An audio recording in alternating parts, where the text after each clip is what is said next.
পরম প্রেমময়, প্রেম পরতত্ত্ব সীমা, প্রেম বিবর্ত বিলাস শ্রীমূর্তি, পরম করুণা করুণালয়, সবাই বসে পড়ুন আর সবাই মোবাইলগুলো সাইলেন্ট শ্রী করুন। শ্রী সচিনন্দন গৌর হরি, পরম পাবন পতিত উদ্ধারণ, নাম প্রেম দাতা শিরোমণি, দয়াল নিতাই চাঁদির মহানুকম্পায়, শ্রী শ্রী গান্ধার্বিকা গিরিধারী অপর অনুকম্পায়, শ্রী বিষ্ণু মাসিস্থ বঙ্গজননীর বলভদ্র পুরস্থ সার্বজনীন শ্রী শ্রী রাধা গোবিন্দ শ্রীমন্দির অঙ্গনে পরম সুমঙ্গল মাঙ্গলিক যে ভক্তি যজ্ঞের সুধা কথা যজ্ঞের পরম আয়োজন, সেই পরম আয়োজনে মহামহেন্দ্রক্ষণে অস্মাদীয় শ্রী গুরুপাদ পদ্মে পরাধ্য কোটি দণ্ডবৎ প্রণতি জ্ঞাপন পূর্বক সমাগত ভাগবত আচার্য বৃন্দ, মহাপ্রভুর প্রিয় অনুরাগী পরম বৈষ্ণব মণ্ডলী, সুধী সজ্জন, ধর্মশীলা শ্রদ্ধাশীলা কল্যাণিয়া মাতৃমণ্ডলী, সমাগত সকল ভক্তচরণে দিন অতি দিনের সশ্রদ্ধ দণ্ডবত প্রণতি।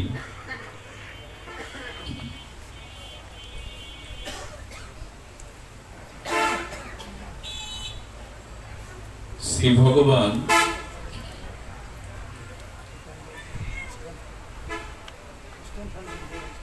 পৃথিবীর প্রত্যেকটি সৃষ্ট বস্তুর মধ্যে তার অস্তিত্ব বিদ্যমান।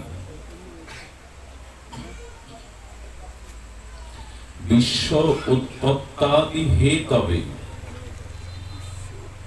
সর্ববেদান্ত সার অমল পুরাণ ভাগবতে ভগবান বলছেন,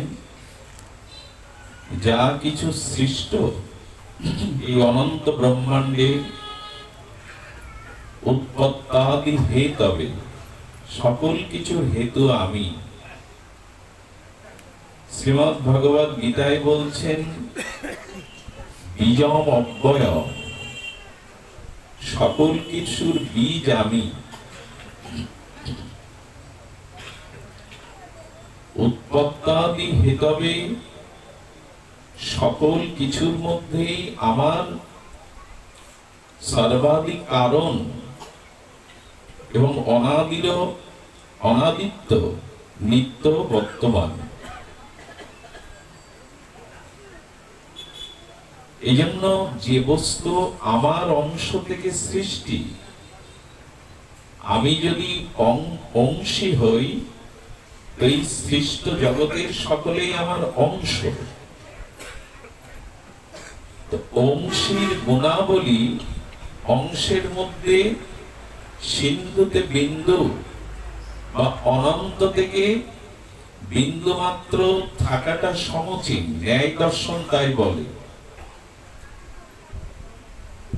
যে বস্তু যার থেকে উৎপত্তি জাত হয়েছে, সেই অংশীর ধর্ম ক্ষুদ্র বা বিন্দু আকারে হলেও অংশতে থাকতে হয়। তো ভগবান যদি অংশী হন, আমি যদি অংশ হই, তাহলে ভগবানের যা যা অনন্ত ঐশ্বর্য মাধুর্য, যেটা ব্যাপক তত্ত্বে বা অনাদি তত্ত্বে আছে আমার মধ্যে, সেটি আদিতে বা বিন্দুতে বা সামান্য থাকতে হবে।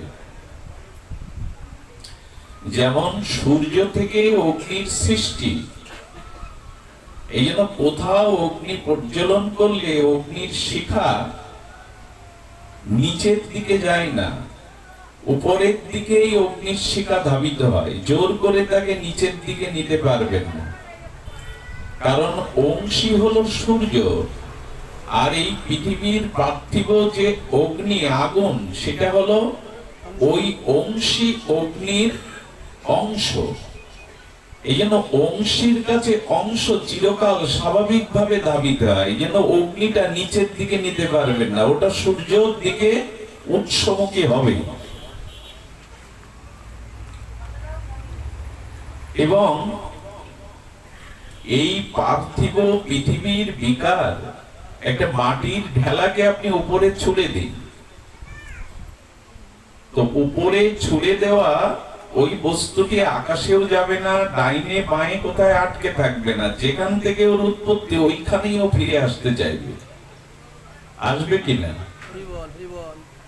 কোন ভারী বা হালকা বস্তু এই পার্থিব পৃথিবীতে তুলে উপরে ছুড়ে দিলেন, যেহেতু ও অংশ, ও অংশের কাছে ফিরে যাবে। যেমন জলের উৎস সমুদ্র, আপনি মোটর দিয়ে বহু উপরে জলকে তুলতে পারেন, কিন্তু তার গতি ঊর্ধ্ব দিকে থাকবে না, বিন্দু বিন্দু আকারে সে তার অংশীর সাথে অংশ মিশতে স্বাভাবিক প্রবৃত্তি বা ব্যাকুলতা তার মধ্যে থাকবে। আমরা যদি সেই ভগবান থেকে জাত হই, আমরা যদি ভগবানেরই চিৎকন অংশ হই, তাহলে আমাদের স্বাভাবিক গতি ভগবানের দিকে। আর ভগবানে যা যা অনন্ত ঐশ্বর্য, মাধুর্য, মহিমা, গুণাবলী আছে, প্রত্যেক জীবের মধ্যে তা সে বিন্দু আকারেও কিঞ্চিত আকারে থাকলেও সেটা থাকতে হবে। এই জন্য চৈতন্য চরিতামৃতে বলছেন, কৃষ্ণের যতেক গুণ কৃষ্ণ ভক্তে সঞ্চারে। ভগবানের যা গুণ ভক্তের মধ্যে বিন্দু আকারে হলেও, ক্ষুদ্রাতি ক্ষুদ্র হলেও তার মধ্যে সেই গুণগুলি প্রকাশ পাবেই। তো ঈশ্বর থেকে, অনন্ত অনাদি থেকে যেহেতু সৃষ্টি, এই জন্য আমার মধ্যে তার কিছু গুণ থাকবেই, থাকাই স্বাভাবিক। তো স্বাভাবিক থাকলে কি হবে, আমার মধ্যে ঈশ্বরের সেই অনন্তের, সেই প্রিয় পরমের যে অনন্ত মাধুর্য, ঐশ্বর্য কিঞ্চিত আছে, এই উপলব্ধিটা আমার আসছে না। আমাদের এই বাংলাদেশের এক দরিদ্র বিধবা মা জিরের কাজ করে লেখাপড়া জানতো না, কষ্ট করে ছেলেকে আর সেই মেধা সম্পন্ন ছেলেকে আমেরিকায় পাঠিয়েছে। আমেরিকা থেকে সবকিছু যা ছিল সম্বল পাঠিয়েছে।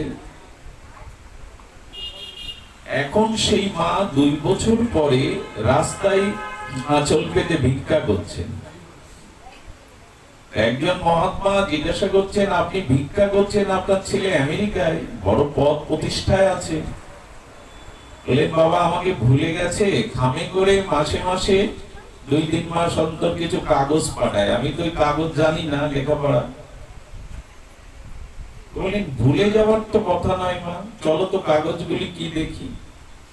আসলে এই প্রাচীন আর লেখাপড়া অক্ষর জ্ঞান শুনলেই মা জানে না ওই কাগজগুলি কাগজ না, বলে আমেরিকার ডলার। এই যে ডলার সম্পর্কে তার ধারণা না থাকায় তার ঘরে লক্ষ নয় কোটি টাকা রয়েছে, অথচ তিনি অনুভব করতে পারছেন না এটা ডলার, এটা কাগজ নয়। কাগজ মনে করে, অভাবী মনে করে তিনি ভিক্ষার আঁচল পেতেছেন। এবং আমার মধ্যে ঈশ্বরের অনন্ত ঐশ্বর্য মাধুর্য আছে, তিনি স্বয়ং আমার হৃদয়ে আছেন, কিন্তু আমার উপলব্ধি বা তত্ত্বজ্ঞান না থাকায় আমি ভিখারির মতো আচরণ করছি। আমার মধ্যে সেই ঈশ্বরের মহা মহিমা কিছু, সৌন্দর্য কিছু আছে, এটা আপনাকে আগে উপলব্ধি করতে হবে। প্রতিটা মানুষ আজ নিজেকে নিজের মূল্যায়নকে বা নিজের মধ্যে ঈশ্বরের কোন গুণ মাধুর্য আছে দেখুন, নিজের মধ্যে সৌন্দর্য যতদিন আবিষ্কার না করতে পারবেন, আপনি কারো মধ্যে সৌন্দর্য দেখতে পাবেন না। স্বামীজি বলেছিলেন যে নিজেকে শ্রদ্ধা না করে সেই ঈশ্বরকে শ্রদ্ধা করতে পারে না, যে নিজেকে বিশ্বাস না করে সেই ঈশ্বরকেও বিশ্বাস করে না। তা আমার মধ্যে যে গুণাবলী, মাধুর্য, সেই অনন্ত অসীমের কিঞ্চিত হলেও, কিঞ্চিত কর হলেও আমার মধ্যে সেই মহিমা। আচ্ছা, মানুষ কিন্তু নিজেকে একেবারে অসুন্দর বা গুণ শূন্য এটা মনে করে না। কারো চোখ সুন্দর নয়, কিন্তু আয়নার সামনে দাঁড়িয়ে মনে করে আমার চোখ সুন্দর না হলে আমার ঠোঁটটা তো সুন্দর। সে কোথাও না কোথাও নিজের ভিতরে সৌন্দর্যকে খুঁজতে থাকে। কোকিলকে যদি বলি তুমি এত কালো, কোকিল বলবে কালোটাই দেখলে, কণ্ঠটা দেখলে না। একটা গুণ দেখতে শুরু করুন নিজের মধ্যে। শুরুটা এখানেই, ভজন সাধনের শুরুটা এখানেই। সমুদ্রকে যদি বলেন তোমার জল আর খার প্রধান, পিপাসা নিবারণ করবার সামর্থ্য তোমার নাই, তো তোমাকে বৃক্ষরাজিতে দিলে বৃক্ষরাজি তো মরে যায়, খার প্রধান নোনা জল। সাগর বলবে শুধু নোনা জল দেখলে, আমার গভীরতা দেখলে না। কোনো না কোনো কিছুর মধ্যে, ঈশ্বর সৃষ্ট অনুপরমাণুর মধ্যে যে কিছু গুণ আছে, এটা আগে আমাদের দেখতে শুরু করতে হবে। এই গুণকে যদি আপনি দেখতে থাকেন, তখন আপনার মধ্যে নিজের প্রতি শ্রদ্ধা, বিশ্বাস জন্মাবে না। আমি পুরোপুরি দোষী নই, পুরোপুরি নষ্ট হয়ে যায়নি। আচ্ছা, কোন গুণ আপনার মধ্যে সব প্রকাশ হলে, বা কোন গুণকে আপনি আবিষ্কার করতে পারলে পৃথিবীর সবকিছু আপনি পেতে পারেন? কোন গুণ আপনার মধ্যে প্রকাশিত হলে, আবিষ্কার হলে, কোন গুণকে আপনি আয়ত্ত করতে পারলে পৃথিবীর সব পাওয়া আপনার কাছে এসে ধরা দেবে, আর কিছু অপ্রাপ্তি থাকবে না। আবার বলি কথাটি, এমন একটি গুণ আছে যেটা আপনার মধ্যে যদি চলে আসে, তাহলে পৃথিবীর সব প্রাপ্তি, সব অধারা আপনাকে এসে ধরা দেবে, আপনি সেটা পেয়ে যাবেন। তুলসীদাস গোস্বামী বললেন, সেটা হলো যদি তোমার ভিতরে সাধুত্বতা চলে আসে। তোমার মধ্যে যদি সাধুত্ব, বৈষ্ণবত্ব, সাধুত্ব, সজ্জন, এক কথায় তুমি যদি সৎ হতে পারো, সজ্জন হতে পারো, সাধু হতে পারো, পৃথিবীর কোথাও দৌড়ানো লাগবে না। অনন্ত পৃথিবীর অনন্ত মহিমা তোমাকেই বরণ করবে। সাধু হও, সজ্জন হও, সৎ হও, তাহলেই সব এসে মিশবে তোমার মধ্যে। সাধু হলে কি হয়? সনাতন গোস্বামী শ্রীধাম বৃন্দাবনে গোস্বামীপাদ বৃক্ষতলে বসেছেন, ছেঁড়া কাঁথা গায়ে দেওয়া, আর মথুরার ব্রজবাসীর দ্বারে কিছু আটা ভিক্ষা করেন, রুটি না। ওই আটাটা যমুনার জলে একটু মিশিয়ে, একটু হাতে চাপটি দিয়ে আগুনে একটু লবণহীন, লবণও নাই, আগুনে একটু সেকে ওইটাই পান, ছেঁড়া কাঁথা গায়ে দেওয়া। তো সনাতন গোস্বামীর সামনে এসে দাঁড়িয়েছেন সম্রাট আকবর, দিল্লীশ্বর। আকবর সনাতন গোস্বামীর পূর্ব পরিচয় কিছুটা জানতেন। হোসেন শাহ প্রধানমন্ত্রী পদে ছিলেন, বিজ্ঞ শিরোমণি। তো উনি সম্রাটকে দেখে চোখ আর খুলছেন না। রাজদর্শন কি করবেন ওনার কাছে? রাজদর্শন কি করবেন? তো যেহেতু সম্মানী ব্যক্তি সামনে এসেছে, উনি চোখ খুলে বললেন, বলুন। বলেন, আমি এসেছিলাম যদি আপনার কিছু সেবায় আসতে পারতাম। পৃথিবীর অন্যতম শ্রেষ্ঠ, ভারতের যিনি 50 বছর ভারতকে শাসন করেছেন, দিল্লীশ্বর সম্রাট আকবর বলছেন হাত জোর করে, গোসাই যদি কোনো সেবায় আসতে পারতাম। ছেঁড়া কাঁথা, গাছতলায় বসেছেন। পৃথিবীতে সজ্জন বলতে তার স্ত্রী পুত্র কেউ নাই, তার কাছে সম্রাট আকবর গিয়ে হাত পাতবে কেন? যে যদি সেবায় আসতে পারতাম একটু। বললেন আমার তো সেবার কোনো প্রয়োজন নাই, আপনি যদি দয়া করে ফিরে যান তবে আমি শান্তি পাবো। ওদের চিত্ত তো সর্বদা অন্তর্মনা রাধারানী চরণ চিন্তা করছে, ওই রস আনন্দেই ডুবে আছে, বাইরের কোনো কিছু ওদের টানতে পারে না। টানতে যদি পারতো, পরশপাতর পায়ে লাগলে হাত দিয়েও ছইনি, বালির মধ্যে লুকিয়ে রেখে বলছেন রাধারানীর দিকে তাকিয়ে, রাধে তুমি সোনা দিয়ে উপাসনা কেড়ে নেওয়ার লোক দেখাচ্ছ। নাম জপ করতে করতে সনাতন গোস্বামীর পায়ে পরশপাতর মিটে গেছে। পরশপাতর, এটা নাম শুনেছি আমরা, কেউ আজ পর্যন্ত দেখিনি, কিন্তু আছে এই তত্ত্বটি, এই বস্তুটি। সনাতন বলছে, হে রাধে তুমি সোনা দেখিয়ে উপাসনা কেড়ে নিতে চাচ্ছ, আমার তো ওটা প্রয়োজন নাই। বালুর মধ্যে পায়ে দিয়ে সংরক্ষিত করলেন, যদি কারো কাজে কখনো আসে। এমন কি পেয়েছেন উনি যে পরশপাতরটা হাত দিয়ে ছুঁচ্ছেন না, পা দিয়ে বালুর মধ্যে রেখে দিচ্ছেন। যদি সাধু হতে পারেন, ভক্ত হতে পারেন, সজ্জন হতে পারেন, পৃথিবীর সব পাওয়া এসে জুটবে। আসলে একটা কথা এখন প্রায় আসে, দার্শনিকরা বলে দেওয়ার মানুষের অভাব নেই, নেওয়ার মানুষেরই অভাব। যার হাতে দিলে এই বস্তুটি উপযুক্ত কাজে লাগবে, প্রসন্ন ভাবে দেওয়ার, এই জন্য দেওয়ার মানুষের অভাব নেই, নেওয়ার মানুষেরই অভাব। মানুষ দিতে চায়, মানুষের ভেতরে দানের একটা মহিমা চিরকালই আছে, কিন্তু কার কাছে দেবে সেই স্থানটাই মানুষ এখন পায় না। আমরা প্রণামের জন্য মনে করি মনে মনে যে আমিও তো কিছুটা সম্মান অর্জন করেছি, আধ্যাত্মিক জগতে আছে, আমিও তো প্রণাম পাওয়ার অধিকারী। যদি মনে হয় কারো প্রণাম পাওয়ার জন্য, আপনার মনে হবে কেন? কত রৌদ্রে, কত ধুলার উপরে ঘন্টার পর ঘন্টা মানুষ দাঁড়িয়ে থাকে একটু দর্শন, একটু প্রণামের জন্য। এই জন্য সজ্জনতা ভেতরে আনুন, সাধুতা ভেতরে আনুন, শুদ্ধ ভক্তিটা আপনার ভেতরে আসুক। মৌমাছিকে, প্রজাপতিকে কখনো আমন্ত্রণ জানাতে হয় না, ফুলের বক্ষে যদি মধু সঞ্চিত হয় ওদের আমন্ত্রণ করা লাগে না, ওরা এমনি ছুটে আসে। মৌমাছিকে নিমন্ত্রণ করতে হয় কি? ফুল কি নিমন্ত্রণ বার্তা পাঠায়? ফুলের মধ্যে যখন মধু সঞ্চিত হয়, সুগন্ধ সঞ্চিত হয়, তখন প্রজাপতি বিচিত্র রঙে অলিকুল ভ্রমরকুল গুঞ্জরিত হয়ে চলে আসে, তাদের নিমন্ত্রণ করতে হয় না। তোমার ভিতরে যদি ভগবান ভক্তি থাকে, সাধুত্ব সজ্জনত্ব থাকে, পৃথিবী তোমার কাছে এসে ধরা দেবে, তোমাকে যেতে হবে না কোথাও। এই সাধুত্বটাই অর্জন, এই ভক্ত ভাবটাই হৃদয়ে ধারণই হলো।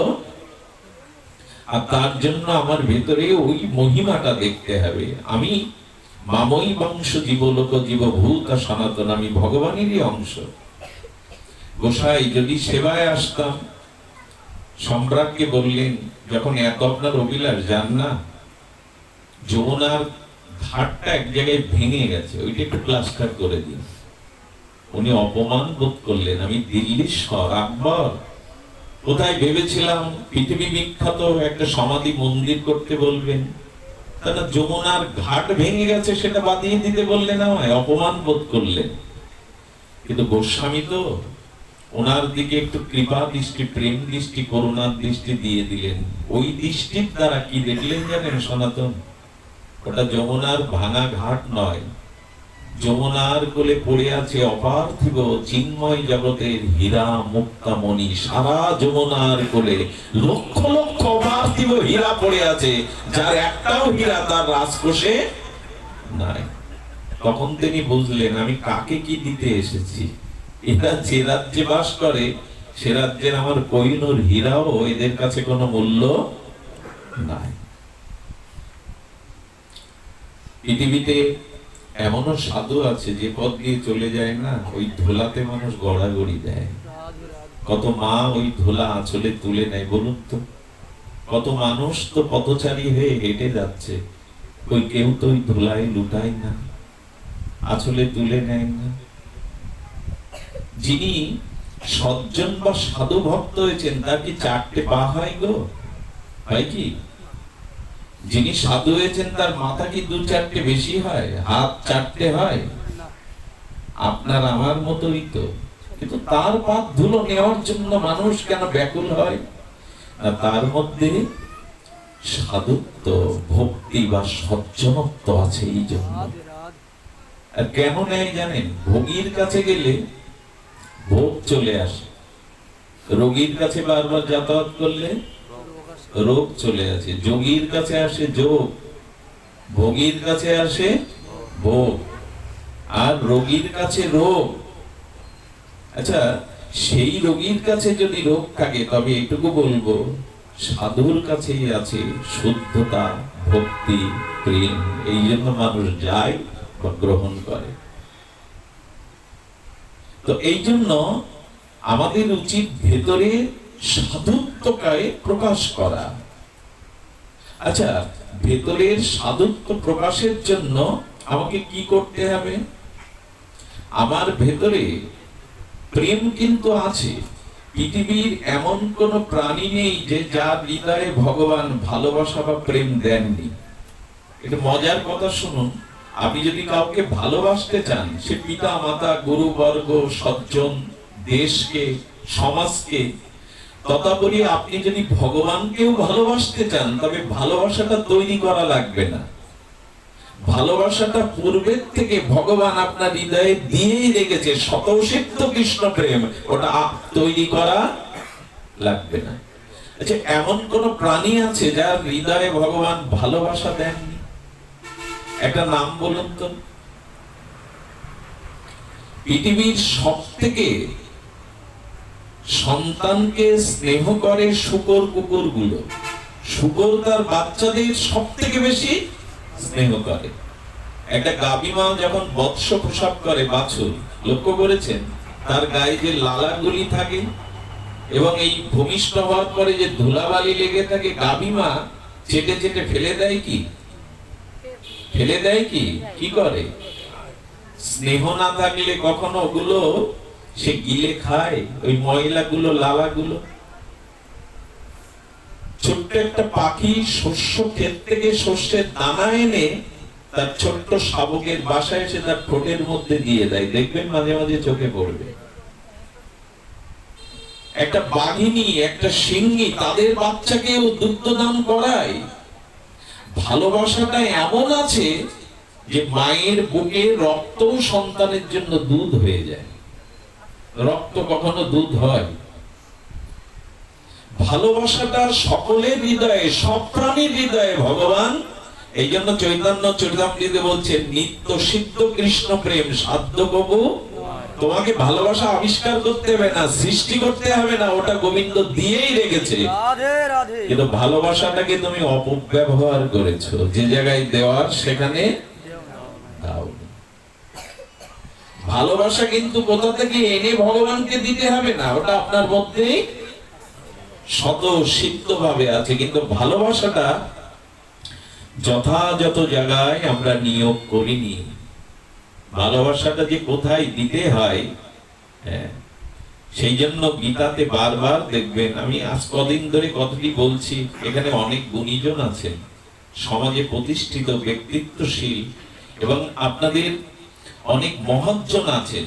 কিন্তু পৃথিবীর কোন মহাজন আহম্মক ছাড়া, কোন মহাজন, কোন ব্যক্তিত্বশীল, কোন সজ্জন, কোন সম্মানীয় জন কোন জায়গায় গিয়ে বলবে না আমাকে প্রণাম করো। বলবে কি? উঠে দাঁড়িয়ে কেউ বলবেন আমাকে মালা পরাও, আমাকে অভিনন্দন করো, আমার স্তুতি করো? এই কথা কেউ বলবে না। তো ভগবান কেন বলছেন আমাকে মালা দাও, চন্দন দাও, স্তুতি করো, প্রণাম করো, মান নমস্কার, মত চিত্ত, মদগত প্রাণা। এরপরে বলছেন মত জাজি, সব আমায় দাও, মালা, চন্দন, স্তুতি, ভালোবাসা, সম্মান, সবকিছু। যে কোনো সম্মানী লোক এটা চাই। তো ভগবানের থেকে বড় কেউ আছে? উনি চাইছেন কেন সম্মান? যে আমার স্তুতি করো, আমার বন্দনা করো, আমাকে মালা দাও, আমাকে চন্দন দাও, আমাকে অভিনন্দন করো, বলছেন কি না আরতি করো। কেন চাইছেন তিনি? তার এগুলি অভাব? মালার অভাব ভগবানের? এই ফুলের গন্ধগুলোও তো গোবিন্দের চরণ থেকে আসছে, গন্ধটাও তার। যেখানে আকাশ ও বরণ ডালায় চন্দ্র সূর্য প্রদীপ ভগবানকে আরতি দেখায়, সেখানে মাটির প্রদীপে আমি কি আরতি দেখাবো ভগবানকে? এটা প্রয়োজন তার? কথা বোঝা যায় কি? আকাশ যদি বরণ ডালা হয়, চন্দ্র সূর্য প্রদীপ হয়ে ভগবানকে আরতি করছে, তো আমি মাটির প্রদীপে কি আরতি দেখাও, তাকে আলো দেব? সমুদ্রে 2 বালতি জল ঢেলে কি করব আমি? সে তো পূর্ণ। 2 বালতি জল নিলাম বা তাকে ঢেলে দিলাম, এটা ভগবান পূর্ণ, পূর্ণতর, পূর্ণতম, তাকে কিছু দেওয়ার নেই। কিন্তু এটা চাইছেন এই কারণে, আহা, এটা মন দিয়ে শুনতে হবে। গোবিন্দ বলছেন আমাকে যে প্রণাম করে, আমি কি করি জানো? জগৎকেই জানিয়ে দিই তাকে প্রণাম করতে। কথাটা বোঝা গেল না? ভগবানকে যে প্রণাম করে, জগৎ তাকে প্রণাম করে। ভগবান প্রণাম চাইছে কেন? ভগবান প্রণাম চাইছে কেন? কেউ যদি ভগবানকে প্রণাম করে, প্রণাম মানে প্রকৃষ্ট রূপে নত হয়, জগৎ তাকে প্রণাম করবার জন্য ব্যাকুল হয়ে যায়। কেউ যদি ভগবানের গুণকীর্তন প্রচার করে, জগৎ তার গুণকীর্তন প্রচার করে। কি দাঁড়ালো কথাটা? দাঁড়ালো আয়নার সামনে কেউ যদি দাঁড়িয়ে আয়নার ভেতরে তো নিজের প্রতিচ্ছবিটা দেখবে, আয়নার মধ্যে যে প্রতিচ্ছবি, সেই প্রতিচ্ছবিতে মালা পরানো যাবে তো? আয়নার মধ্যে যে ছবি, তাকে মালা পরানো যাবে? তার চুলটা পরিপাটি করা যাবে? তার হাতের কানে অলংকার পরানো যাবে? আয়নার মধ্যে যাকে দেখা হচ্ছে, আয়না বলে দিচ্ছে আমার মধ্যে পরাতে হবে না, বাইরে যে দাঁড়িয়ে আছে তার গলে মালা দাও, তাহলে আমার ভেতরেও মালা আসবে। ভগবান যেন বলছেন আমার ভজন করো, আমাকে প্রণাম করো, আমার গুণকীর্তন করো, জগৎ তোমাকে প্রণাম করবে, জগৎ গুণকীর্তন করবে। মূল বিষয়টা হলো যে ভালোবাসাটা ভগবানকে দিবেন, তার কোটি গুণ তিনি আপনাকে দেওয়ার জন্য এই ব্যবস্থা করেছেন। বোঝা যায় না? ভগবানের প্রণামের প্রয়োজন নাই। আমরা ভগবানকে স্তুতি না করলেও তার মহিমা কমবে। আচ্ছা, সূর্যের আলো সবাই প্রকাশ হয়, দিনমণি শুরু হয়, দিন শুরু হয়, সকলেই কর্মপ্রধান হয়ে ওঠে, সকলেই জেগে ওঠে।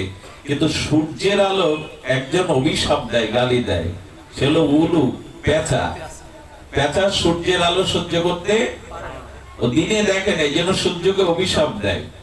তো কোটি পেঁচা যদি সূর্যকে গালি দিতে থাকে, তাহলে সূর্যের মহিমা কমবে?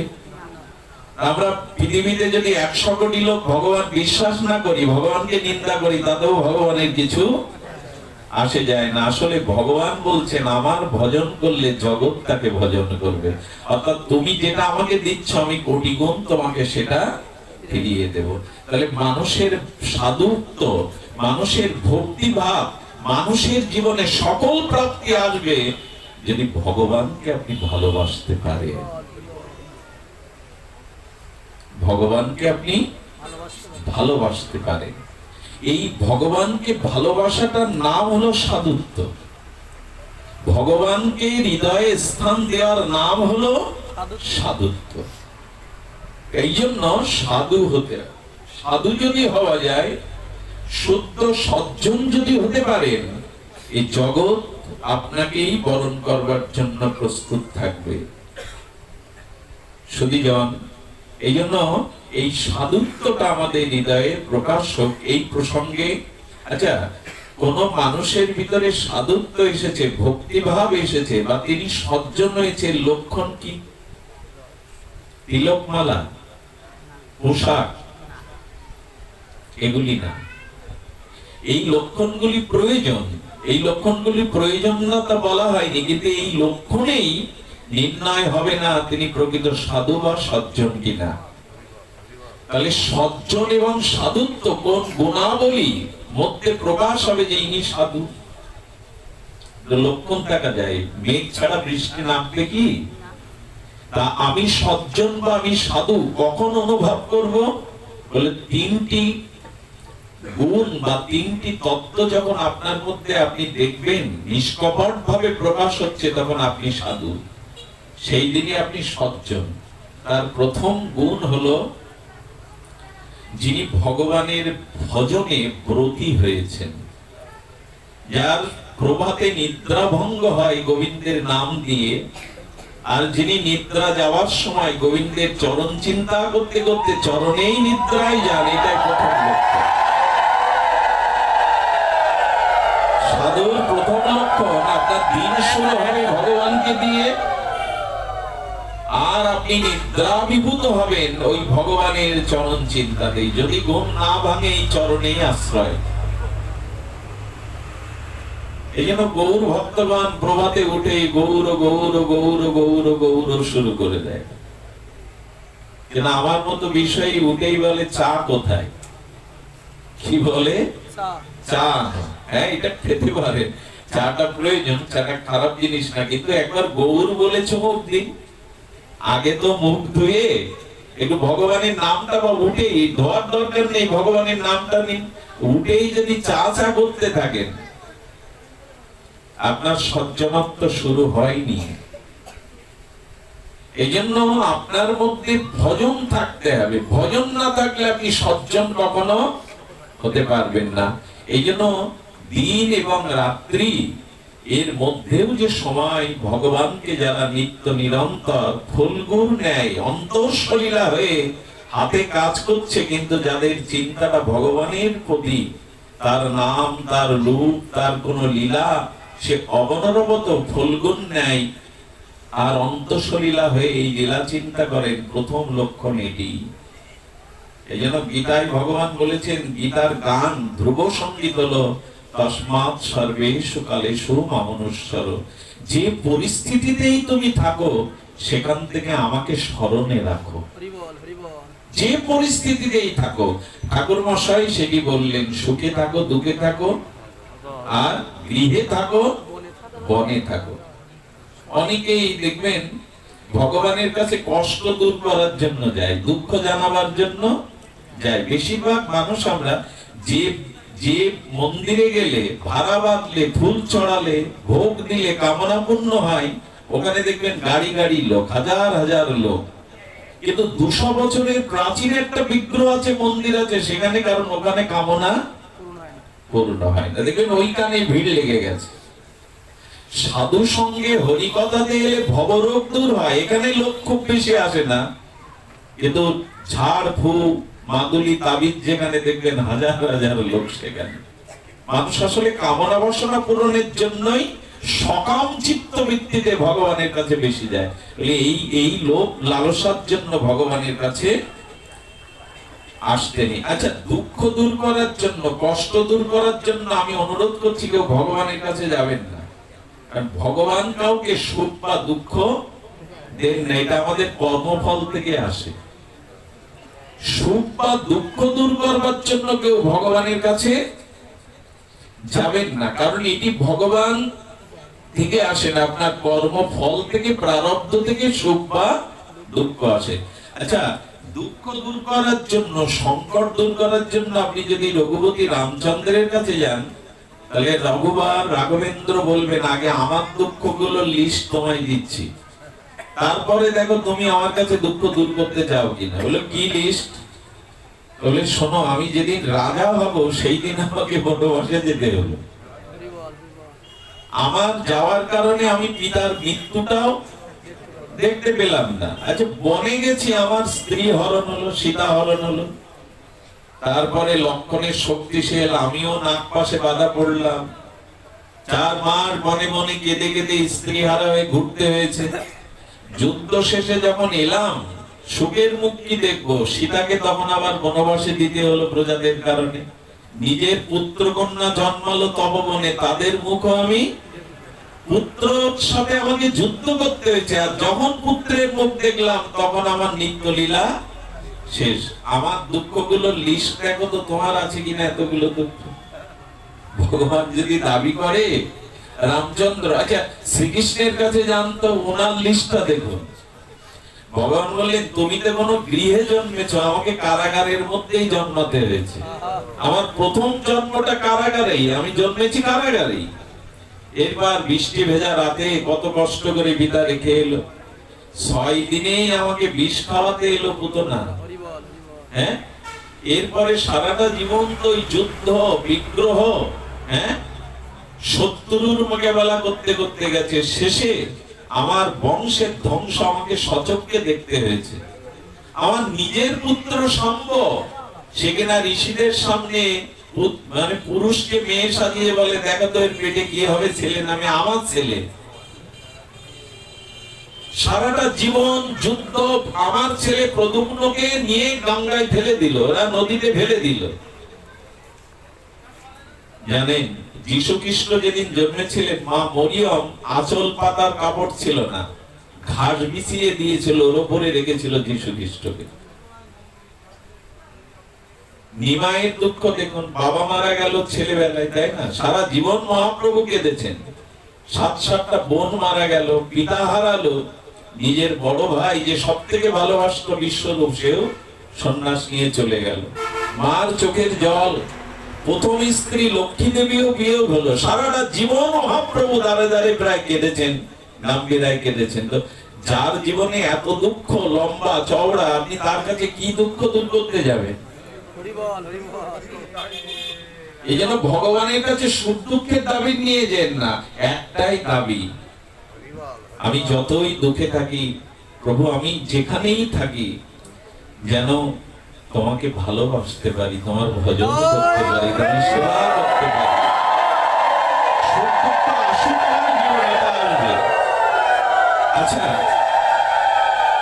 সাধুরা সুখ দুঃখকে কিভাবে মেনে নেয়? এটা সাধুর দ্বিতীয় লক্ষণ। ভজন প্রথম লক্ষণ সাধুর, সে ভজনের মধ্যেই ডুবে থাকে, স্মরণের মধ্যেই থাকে। দ্বিতীয় লক্ষণ, অনুকূল প্রতিকূল পরিস্থিতিকে সে মেনে নিতে শিখবে। কিছু পেলেও যেমন আত্মহারা হবে না, আর দুঃখেও সে ভেঙে, এই হলো সাধুর দ্বিতীয় লক্ষণ। তখনই বুঝবেন আপনার ভিতরে সাধুত্ব এসছে। আচ্ছা, দিনের পরে রাত আসবে কেন, এই প্রশ্ন কখনো তোলেন? আঙুল তোলেন? দিনের পরে রাত এলো কেন, এই প্রশ্ন তুলেছেন? কারো কাছে কোনোদিন আসবে কেন করেছেন কি? কথা বোঝা যায় না। এই প্রশ্ন কারো কাছে খুব করে কি? নালিশ জানায় কি? কোর্টে কেউ জানায় কি যে দিনের পরে রাত এলো কেন? মানুষ এটা জানে, এটা স্বাভাবিক, দিন এবং রাত। আচ্ছা, অমাবস্যার পরে পূর্ণিমা এলো কেন, এটাও কি প্রশ্ন তোলেন? শীত চলে গিয়ে বসন্ত এলো কেন, এ নিয়ে কি মাথা ঘামান?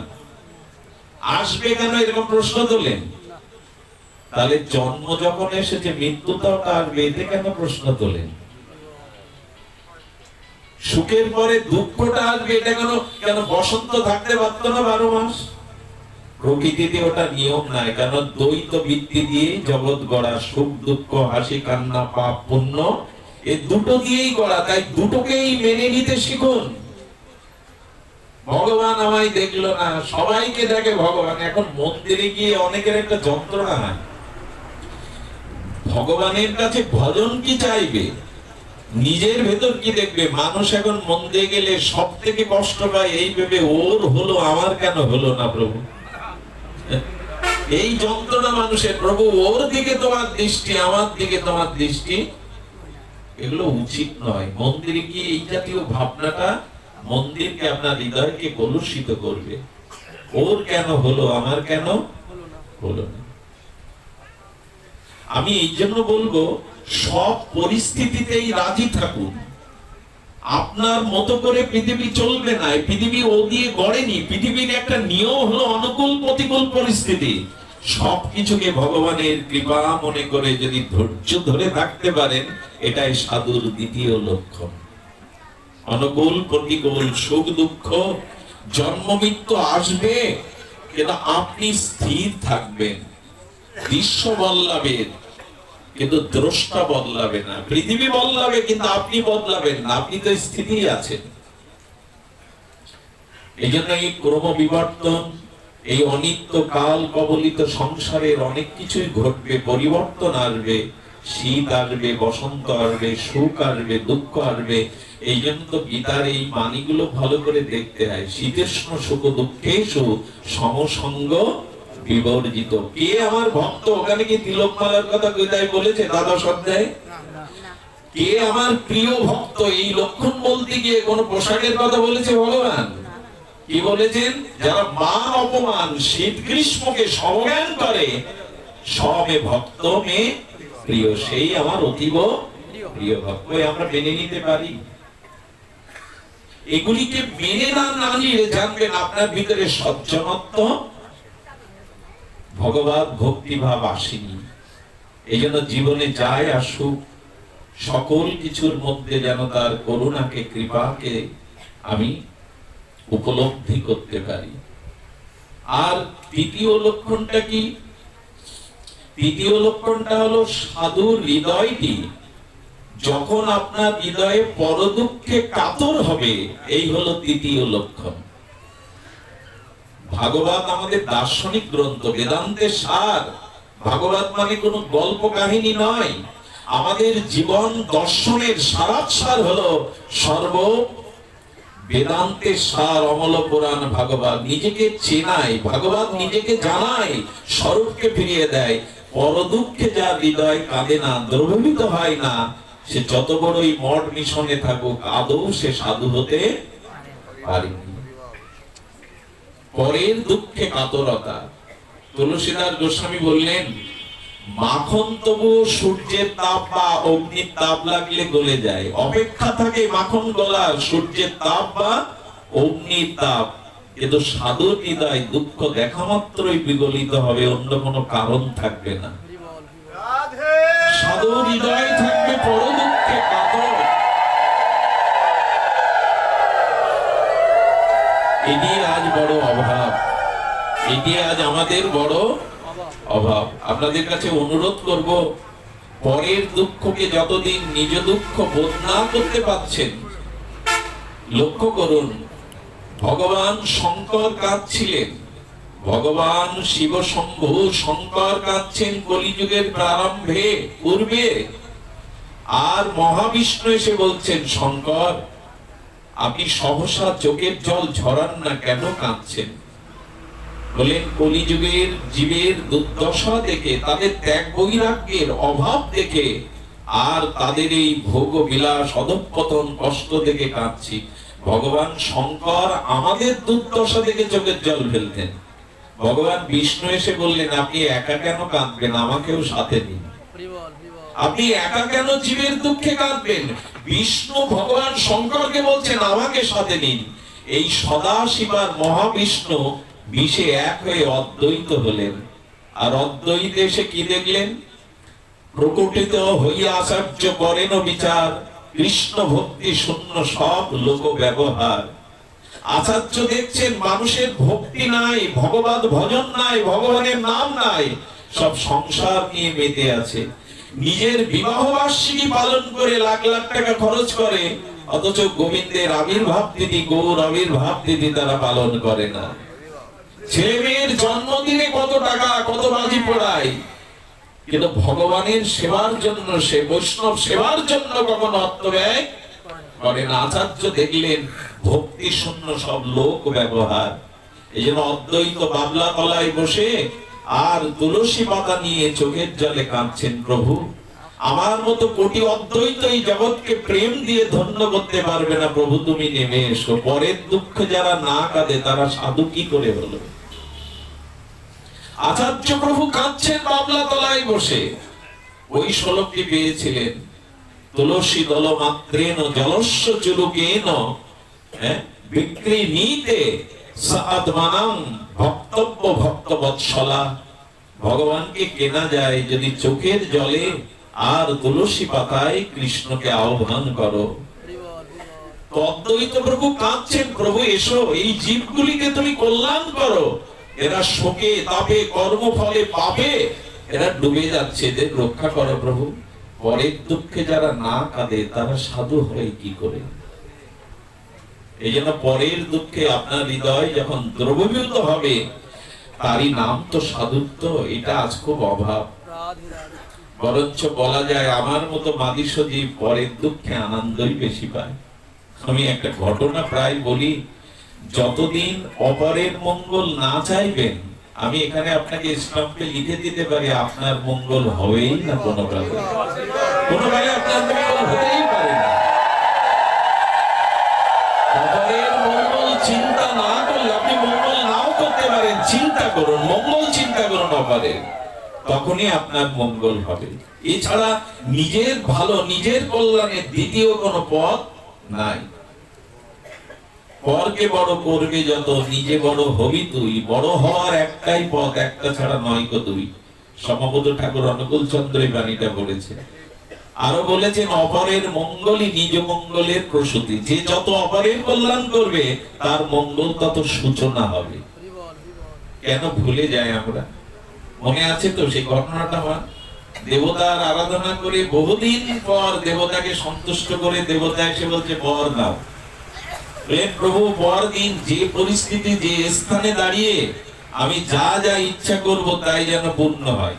মানুষ তো খুব চালাক, বলে আমি যে পরিস্থিতিতে যেখানে দাঁড়িয়ে যা প্রার্থনা করব সব যেন পূর্ণ হয়। দেবতাও তো কম চালাক না। দেবতা বললেন, এবার তোমায় দিতে পারি, কিন্তু ভালো করে ভেবে দেখো, ভালো করে ভেবে দেখো যে তুমি যা পাবে তোমার সামনের বাড়ির লোক তার দ্বিগুণ পাবে। ওর প্রথমে মনে ছিল না, হচ্ছে আমার হোক, কার হলো না হলো প্রথমেও বুঝতে পারেনি দেবতার রহস্য বুদ্ধি। উনি ঘরে এসে রাত্রে চিন্তা করেছেন, কুড়ে ঘর একতলা বিল্ডিং হোক। হয়েছেও, আনন্দে যখন ছাদে উঠেছে দেখে সামনের মানুষের 2 তলা। ভজন করলাম আমি, দেবতাকে সন্তুষ্ট করলাম আমি, বর নিলাম আমি, আবার একতলার ওর। এই যে হৃদয়ে আগুন জ্বলতে শুরু করলো, ঘুম আর হয় না। চেয়েছে আমার অর্থ হোক, শুনে দেখে ওর দ্বিগুণ হয়েছে। বললেন, আমি করলাম সবকিছু আর ওর হচ্ছে আমার দ্বিগুণ। এই জ্বালায় জ্বলতে জ্বলতে জ্বলতে জ্বলতে ভগবানকে একদিন বলছে, প্রভু তাহলে আর একটা বর দাও, আমার একটা চোখ কানা হয়ে যায়। তাহলে ওর কটা হবে? আমার যা হবে ওর যদি দ্বিগুণ হয়, আমার একটা চোখ কানা হোক, ওর 2টো হবে। আচ্ছা, কানা হলো, দেখুন অবস্থা কি, পরে ভালো না চাইলে কি হয়। নিজে তো কানা হলো, কিন্তু ও চিন্তা করছে কানা হলে হবে না, ওকে মেরে ফেলতে হবে। মেরে ফেলতে গেলে কি করতে হবে? তখন বলছে, প্রভু আমার বাড়ির সামনে বড় একটা কুয়ো হোক, তাহলে ওর 2টো হবে। আর ওর চোখ 2টো কানা, কুয়োয় পড়ে মরবে। আমার বাড়ির সামনে বড় কুয়ো হোক। এটা কি কোনো সমাধান গো? অপরের মঙ্গলটা ভাবুন, তাহলে মনের ভিতরে দেখবেন একটা উদারতা আসবে, একটা প্রসন্নতা আসবে। আজ আমাদের সব থেকে বড় অবগুণ হলো আমরা অন্যের কল্যাণ আর দেখতে চাই না। এই জন্য সাধুর 3 গুণ কি বললাম? সর্বদা যে ভগবানের নামকে আশ্রয় করে আছে, স্মরণকে। দ্বিতীয় হলো সুখ দুঃখ অনুকূল প্রতিকূল পরিস্থিতি যে ভগবানের কৃপা মনে করে সন্তুষ্ট থাকতে পারে। আর তৃতীয় গুণ হলো যে পরের দুঃখে যা হৃদয় ব্যাকুলিত হয়।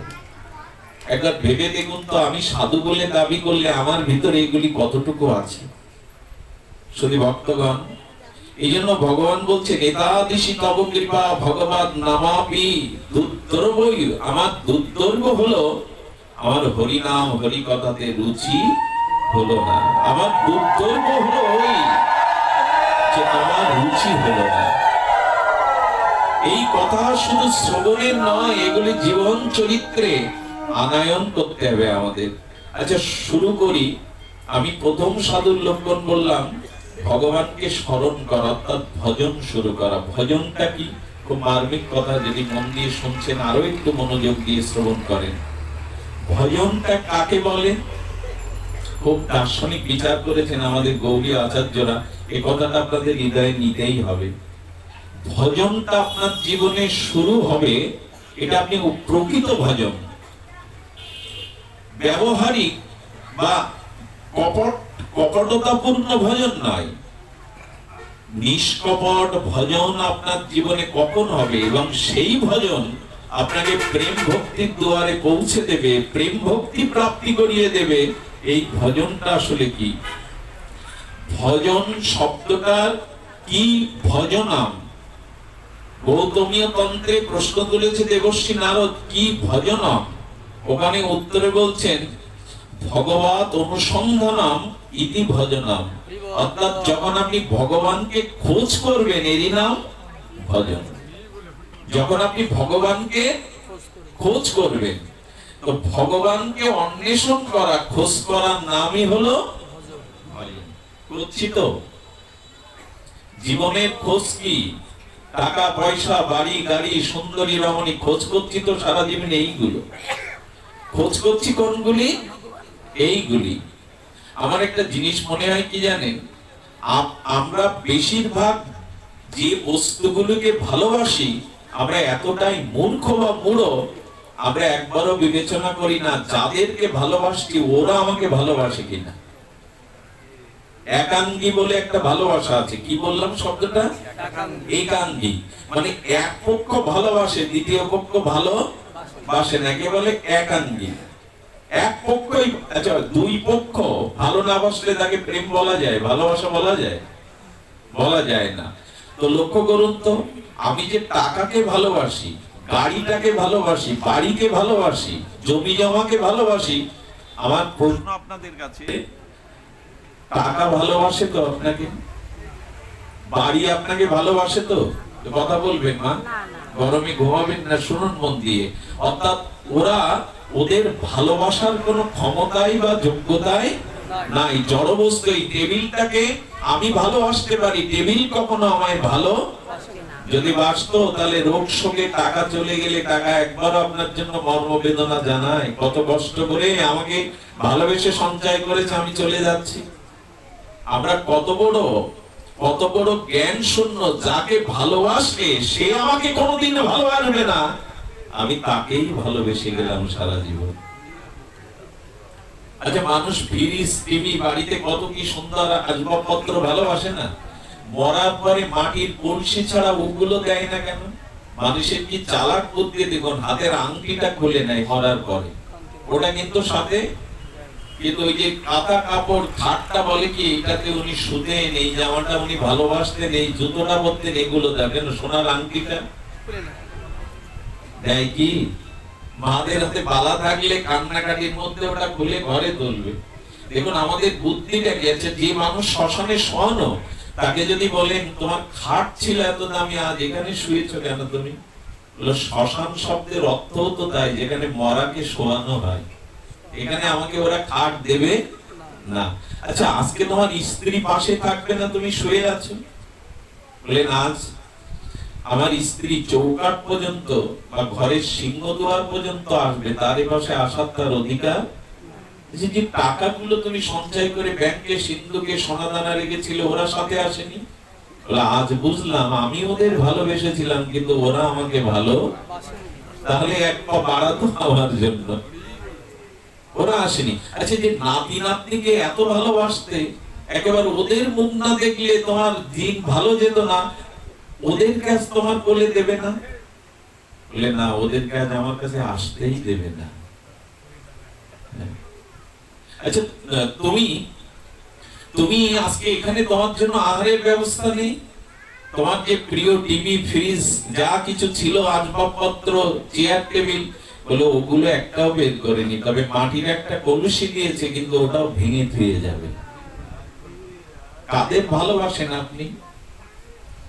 যারা আপনাকে ভালোবাসতে পারে না, সেই বাড়ি গাড়ি জমি সম্পত্তি টাকা সোনাকেই ভালোবেসে গেলেন, যারা এক বিন্দু আপনাকে ভালোবাসতে পারে না।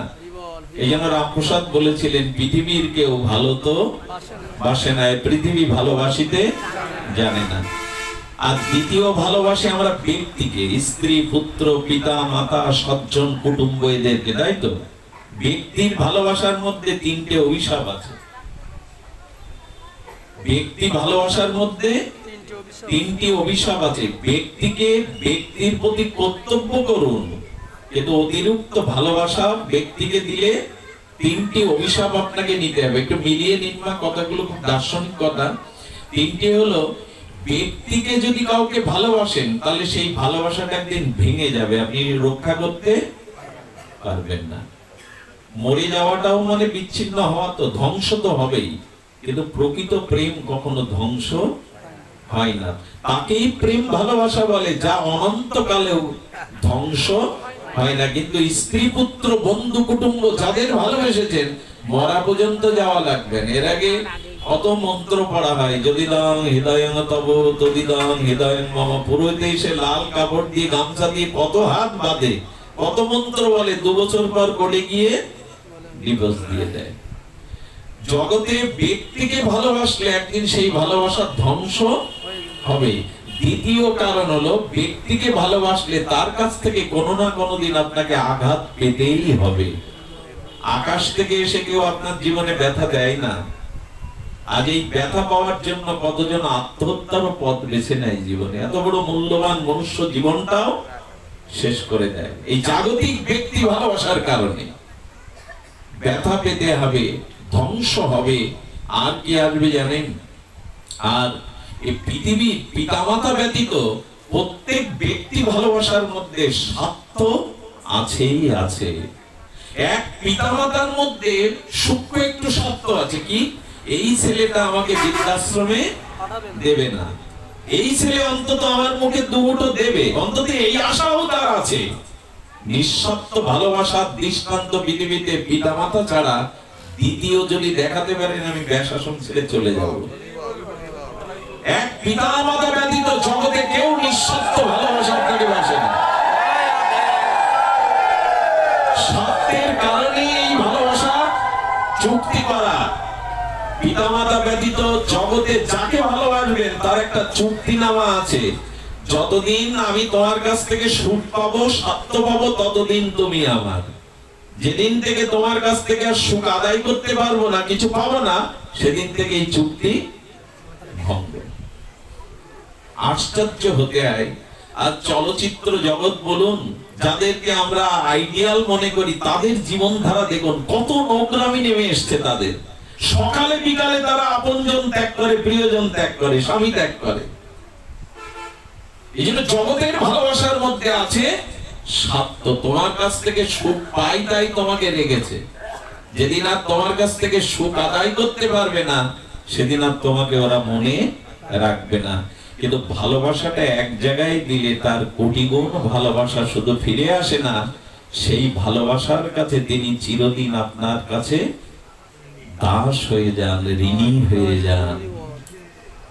বৃন্দাবনে গোবিন্দ বলেছিল, গোপী তোমরা আমাকে সর্বস্ব দিয়েছো, তোমরা দেহ ধর্ম, কুল ধর্ম, বেদ ধর্ম সব দিয়েছো, আমার জন্য তোমরা কেঁদেছো। আমি স্বয়ং ভগবান হয়ে বলছি, আমি যদি কোটিবার ব্রহ্মার পরমায়ু পাই, তবু তোমাদের ঋণ আমি শোধ করতে পারবো না। ভগবান বলছে, যে ভক্ত নিজের দেহ সুখ, সংসার সুখ ত্যাগ করে আমার জন্য 2 ফোঁটা প্রেমস্ত্র হৃদয়ের ভালোবাসা দেয়, আমি ভগবান সেই ভক্তের কাছে ঋণ হয়ে যায়, তার ঋণ আমি শোধ করতে পারি না। সেই ঋণী হয়ে যায়। এই জন্য যাকে ভালোবাসলে, যিনি ভালোবাসার কাছে ঋণী হয়ে যান, চিরকাল আপনার ভালোবাসার মূল্য দেন, সেই ভগবানকেই শুধু ভালোবাসা বলো না। যারা বিপরীতে ভালোবাসে না, তাদের ভালোবেসে গেলাম সারা জীবন। আর যেখানে ভালোবাসাটা বাসলে তিনি ঋণী মনে করেন। গোপীদের বলেছিলেন, গোপী আসছে কলিযুগে, আমি তোমাদের চোখে এই প্রেমাস্ত্র বিন্দু, আমিও রাধা বলে কেঁদে কেঁদে, দুয়ারে দুয়ারে কেঁদে কেঁদে আমিও ঋণ শোধ করবো তোমাদের ঋণ।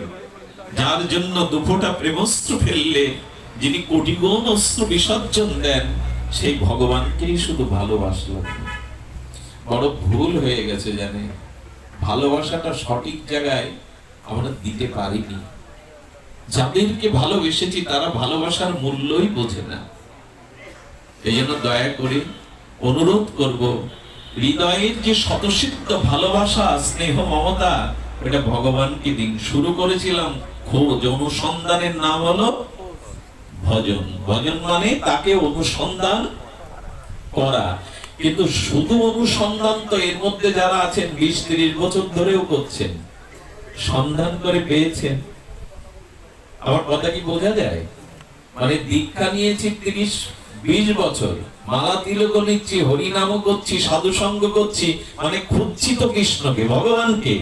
আমার প্রশ্ন হলো, খোঁজাটা অনুসন্ধানটা যদি ভজন হয়, পেয়েছি তো তাকে, কেন এখনো চিত্ত শুদ্ধ হয়নি, এখনো প্রেম ভক্তি হৃদয়ে ধরা দেয়নি? তার কারণ কি জানেন? ভজন মানে শুধু খোঁজ করা না, তার সাথে আরেকটা জিনিস যুক্ত করতে হবে। আগেই বলেছি কতটুকু হৃদয়গ্রাহী কথা। শুধু কীর্তন, নাম, ভাগবত পাঠ, শ্রবণ, সাধু সঙ্গ, এই অনুসন্ধান বা খোঁজ করলে হবে না, ওর সাথে আরেকটা জিনিস মিশাতে হবে, তখনই সেটা হবে ভজন। সেটি কি জানেন? এই খোঁজের সাথে সাথে আমাকে তার মধ্যে মেশাতে হবে রুচি। কি বললাম? মা শুনছো তো? কষ্টে হয়তো নিদ্রা আসতে পারে, অলসতায় শোনো। অনুসন্ধানের অর্থাৎ খোঁজের সাথে সাথে রাখতে হবে রুচি। রুচি শব্দের সরলত্ব হলো ক্ষুধা। সরলত্ব কি হলো? ক্ষুধা। আমি আপনাকে এইটুকু বলবো, যার ভেতরে রুচি নেই সে যদি অনন্ত জন্মব্যাপী খুঁজে পাবে না। আর যার ভিতরে রুচি আছে অথচ খোঁজে না, সেও পাবে না। অর্থাৎ আপনার ভিতরে যেমন শ্রবণ কীর্তন, এই খোঁজাখুঁজি চলছে, এটার সাথে একটু রুচি মিশিয়ে নিন, ক্ষুধা মিশিয়ে নিন। আর যদি আপনার ভিতরে রুচি আছে, ক্ষুধা আছে, অথচ আপনি সন্ধান, সাধু সঙ্গ, হরিনাম, হরি কথা শ্রবণ করেন না, অর্থাৎ এই দুটো মিশতে হবে। একটা হলো অনুসন্ধানের সাথে খোঁজের সাথে সাথে রুচি থাকতে হবে। রুচি যদি না থাকে, ভগবান কোনো কিছু গ্রহণ। তার সব থেকে বড় দৃষ্টান্ত দুর্যোধনের 56 ব্যঞ্জন দেখে কৃষ্ণ বলল, দুর্যোধন, সেই মানুষই খেতে পারে যার ভেতরে ক্ষুধা আছে, রুচি আছে, আমার তো রুচি নেই। খেলো কি? সেই ভগবান কিছুক্ষণ পর বিদুরের কাছে গিয়ে বিদুরানীকে বলছে, বড় ক্ষুধা পেয়েছে, বড় 10 বার 20 বার বলা হয়ে গেছে। গোবিন্দ মাখন চুরি বৃন্দাবনে করবে কেন? শুনে রাখুন, যে ভক্তের হৃদয়ে প্রেম ভক্তি আছে, তাকে দেখলেই ভগবানের ক্ষুধা লেগে যায়, স্বয়ং ভগবানের ক্ষুধা লেগে যায়। তার মানে সারা দিন কিছু মুখে না দিলে যদি এক মুঠো মুড়িও পান আপনি শুকনো চিড়ে, সেটা আপনার কাছে অমৃত মনে হয়।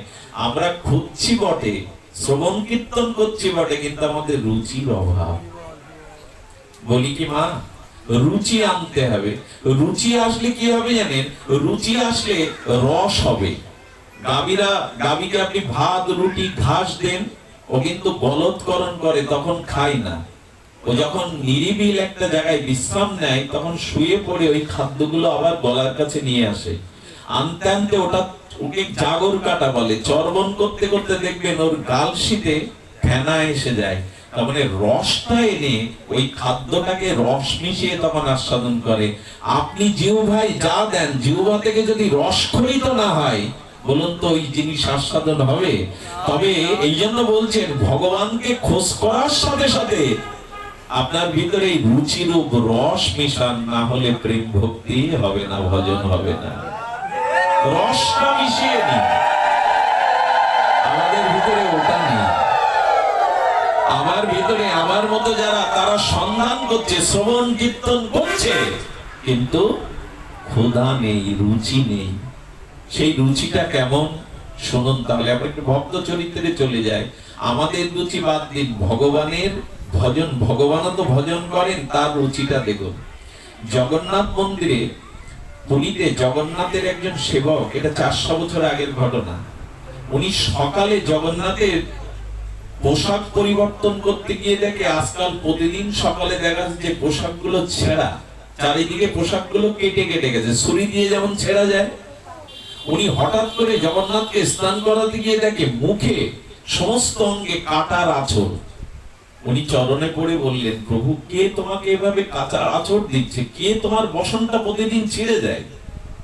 বলতে বলতে কাঁদতে কাঁদতে পূজারী পান্ডাকে জগন্নাথ বললেন, তুমি ঠিকই দেখেছো, তবে আমার এই যে গাত্র কাটা দাগ দেখছো, চিড়ে ছিঁড়ে গেছে, বসন গেছে, এটা দোষ কারো না।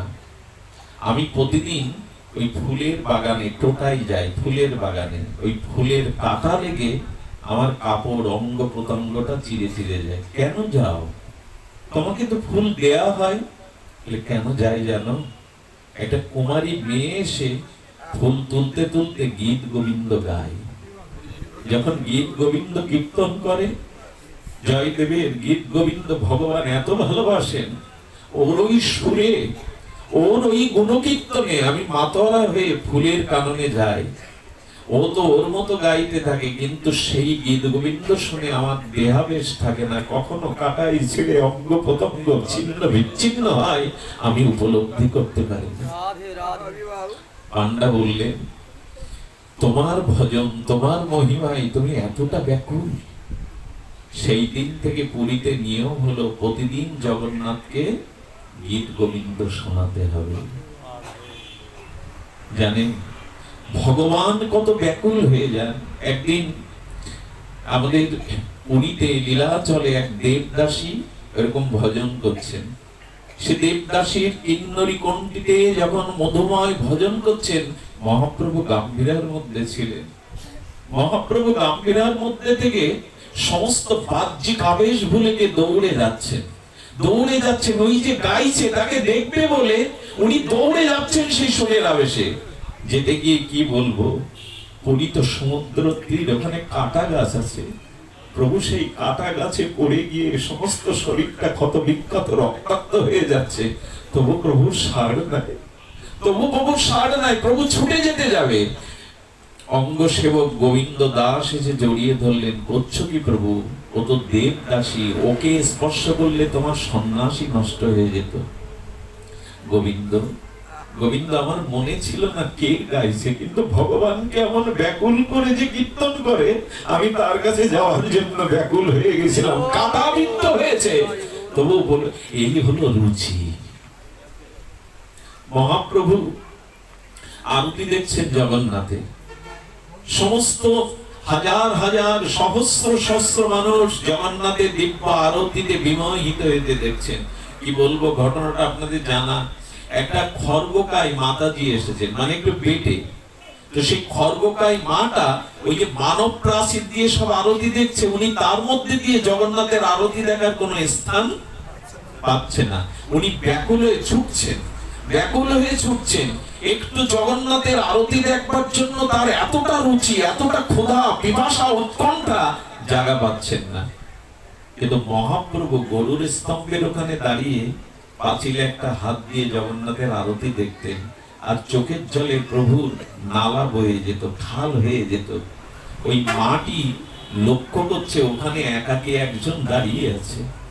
আপনাদের কি বলবো, জগন্নাথের আরতি দেখবার এত ব্যাকুলতা, এত উৎকণ্ঠা, ওখানে গিয়ে একটা পা পাঁচিলে আর একটা পা মহাপ্রভুর কাঁধে দিয়ে ওই মহিলা আরতি দেখতে শুরু করেছে। চিন্তা করতে পারো মা, যে বিষ্ণুপ্রিয়াকে মুখ দেখেননি মহাপ্রভু, কোন রমণীর মুখ মহাপ্রভু দেখতেন না সন্ন্যাস পরে, সেই প্রভুর অঙ্গে পা দিয়েছে একটা মহিলা।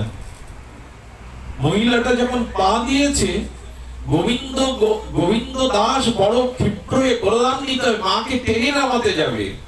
অনুভবী মহাপ্রভু ইশারা করে হাত দিয়ে নিষেধ করছে, ওকে নামিও না। ওই মাটা জগন্নাথের আরতি দেখতে দেখতে তার অষ্টসাত্ত্বিক বিকারে গাটা কাঁপছে। মহাপ্রভু কি করেছে জানেন? জগন্নাথের আরতিতে বিমোহিত হয়ে যখন অষ্টসাত্ত্বিক ভাব হচ্ছে, মহাপ্রভু তার পাটা ধরেছে যাতে পড়ে না যায়, পড়ে না যায়। আরতি সমাপ্ত হলে যখন সম্বিত ফিরে আসছে, মাটি দেখে কি করেছি আমি মহাপ্রভুর কাঁধে পা দিয়ে আরতি দেখেছি। আত্মহত্যার সিদ্ধান্ত নিলেন, কোটি জন্মে আমার এই পাপ স্খলন হবে না। উনি মাটিতে এসে অঝরে কাঁদতে গেলেন, প্রভু আমি বুঝতে পারিনি, আমি জানিনি তুমি আরতি দেখছো এখানে দাঁড়িয়ে। চৈতন্য মহাপ্রভুর কাছে হাত জোড় করে যখন বারবার ক্ষমা চাইছে, মহাপ্রভু হাত পেতেছে, না রে মা, না রে, বরঞ্চ তোর মতো জগন্নাথকে দেখবার ব্যাকুলতা আমারও নাই, দে না মা, ওইটুকু আমারই দে, ওইটুকু আমারই দে, যাতে আমারও ব্যাকুলতা আসে জগন্নাথকে দেখবো। মহাপ্রভু চাইছেন, দে মা, তুই জগন্নাথকে দর্শনের জন্য যেমন হিতাহিত জ্ঞান দেহবেশ ভুলেছিলি, ওটা তো আমার নেই, দে না আমায়, দে মা। এই হলো রুচি। এই জন্য গৌর বলতে যাদের লোম কোপগুলো খাড়া দিয়ে ওঠে, হরি বলতে যাদের নয়নে প্রেমাশ্রু আসে, জানবেন জানবেন সে রুচি দিয়ে ভজন করছে। রুচি চাই গো, রুচি চাই।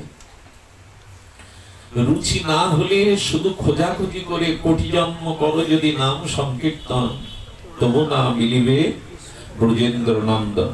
রুচিটা কেমন জানেন? ওই যে নয়নং গলদশ্রু ধারায়া বদনং গদ গদ রুদ্ধয় গিরা। আহা, এই শ্লোক মহাপ্রভুর শিক্ষাষ্টকের।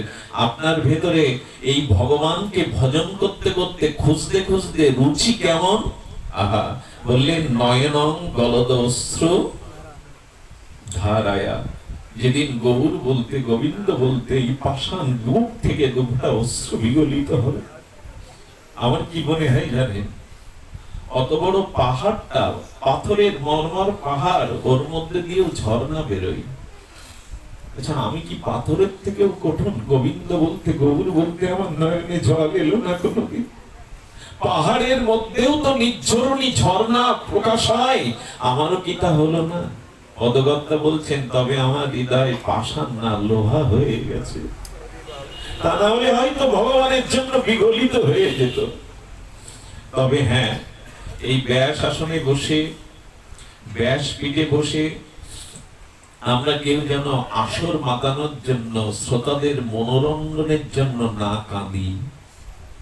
কান্নাটা যাত্রা অভিনয় সিনেমাতেও তো আর্টিস্টরা কাঁদাতে পারে, এরকম যেন না হয়। চোখের জলটা যেন গোবিন্দের চরণে পৌঁছানোর জন্য হয়, লোক দেখাবার জন্য না হয়। অভিনেতা অভিনেত্রীরাও তো কাঁদায়, মঞ্চে কাঁদায়, শ্রোতাদের মনোরমের জন্য অশ্রু নয়, হৃদয় দেবতাকে ওই দুফোঁটা প্রেমস্ত্র নিবেদনের জন্য যেন অশ্রু হয়, লোক দেখানোর জন্য এটা যেন না হয়। কে আমাকে বড় পাঠক বললো, কীর্তনিয়া বললো, এমন নয়, এমন যেন না হয়।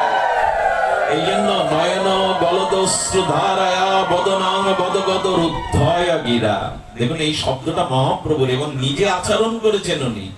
বললেন কণ্ঠ যখন গদগদ হয়ে যাবে, কণ্ঠ যখন রুদ্ধ হয়ে যাবে, কেমন জানেন? মহাপ্রভু একদিন জগন্নাথকে দর্শন করছেন। চৈতন্য মহাপ্রভু কখনো জগন্নাথকে দেখেননি, রাধা বিরহিণী ভাবে উনি শ্যামসুন্দরকেই দেখতেন। এই জন্য এত বিরহ প্রভু। দেখতে দেখতে দেখতে দেখতে গোবিন্দ দাস ডাকছে, প্রভু বেলা হয়ে গেল, এবার দর্শন থেকে এসো, মুখে কিছু দেবে, এবার এসো। সঙ্গে সঙ্গে মহাপ্রভু জগন্নাথের দিকে তাকিয়ে বলছেন, কাঁদছেন আর বলছেন, যজ যজ গগ গগ, জগন্নাথ হচ্ছে না, জগন্নাথ উচ্চারণ হচ্ছে না মহাপ্রভুর মুখে, যজ যজ গগ গগ হয়ে যাচ্ছে, কণ্ঠ রুদ্ধ হয়ে গেছে রুচিতে, প্রেম ভক্তিতে। এদের মানুষ যখন খুব শোক পায়, তখন তার কণ্ঠ থেকে বাক্য স্ফুরিত হতে চায় না। এই জন্য বললেন গদ গদ রুদ্ধয় গিরা পুলকর অশ্চিতম বপু কদাবা নাম গ্রহণে ভবিষ্যতি।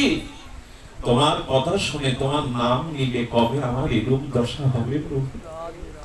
এই জন্য শুধু ভজন করবেন না, এর সাথে একটু রুচিটা মিশিয়ে দিন। তবে রুচি আসে না কেন জানেন? যদি কোনো মহতের সেবা করতে পারেন, মহতের কৃপা পেতে পারেন, সেই দিনই রুচি আসবে। এই যে চোখে জল আসা, ভগবানের জন্য যে ব্যাকুলতা, এটা আপনার চেষ্টায় আসবে না, এটা ছোঁয়াচে রোগ। যে গৌর বলে কাঁদে তার ছোঁয়া নেই, যে কৃষ্ণ বলে চোখের জল ফেলে তার কাছে যান। এগুলো ছোঁয়াচে রোগের মতো, আপনার চেষ্টায় কোনোদিনই এটি হবে না। জানেন, যারা বড় গুন্ডা সন্ত্রাসীর সেবা করে, তারা একদিন ছোট গুন্ডা হয়ে যায়।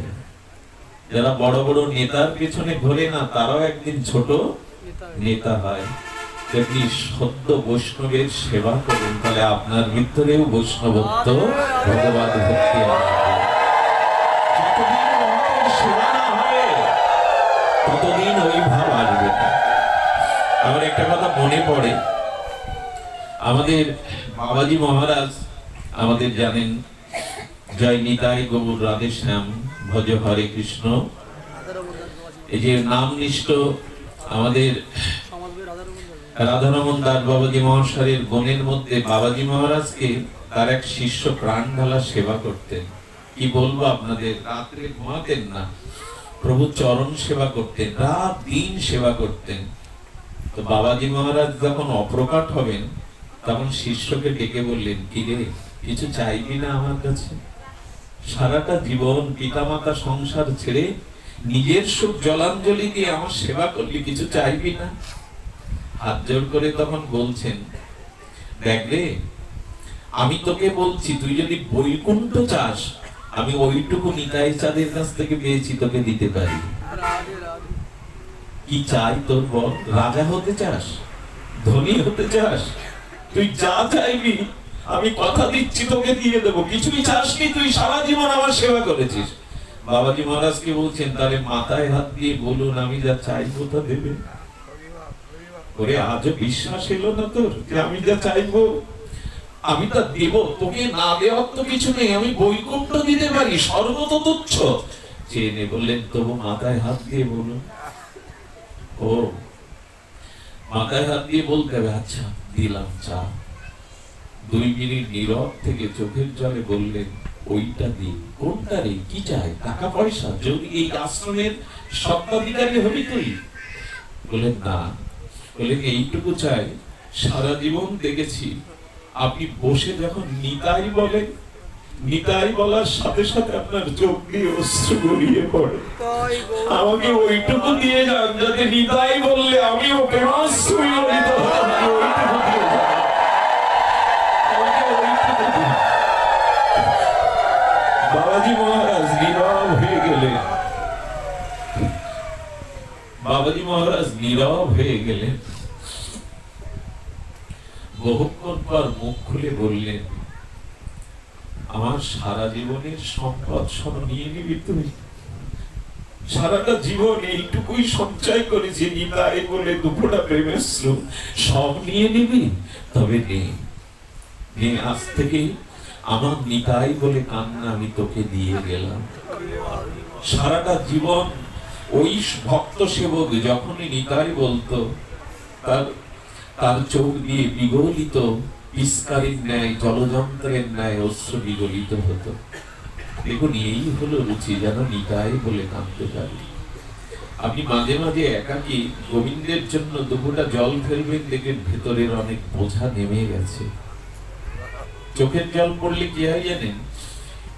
কিছুক্ষণ পর ওখানে একটা পথ তৈরি হয়, একটা রেখা তৈরি হয়, শুকিয়ে যায় যখন।